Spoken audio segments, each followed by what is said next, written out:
So one of the more interesting food trends that we're seeing in 2014 is the shift to what we're calling the digital planogram.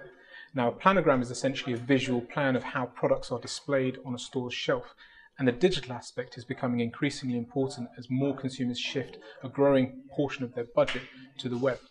Now, food has historically lagged behind other products, particularly in the FMCG world, but interestingly now it accounts for about 1% of total retail sales. Now, whilst that may sound small, 1% of total retail sales in packaged food equates to about 25 billion US dollars.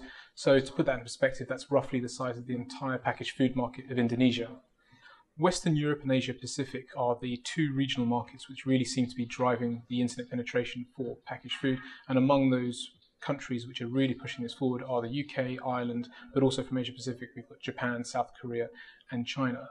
For instance, in China, almost $1 in every $10 spent in baby food is now spent online, and that's quite a significant development as you've got now brands from companies as large as Danone selling their products through some of the major online retailers such as Tmall online.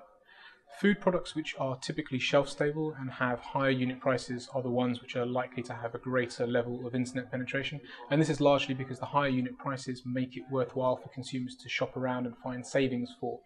So it's quite important for these categories such as baby food and meal replacement. Consumers will also tend to stick to page one search results, and this is roughly the equivalent of having an end of aisle shelf space in a store. So it's becoming increasingly important for brands to figure out ways of staying on page one, or at least the top of page one. At the moment, most of them seem to be doing it through the use of special offers and discounts, but it will be interesting to see if there are other means being employed by the food industry.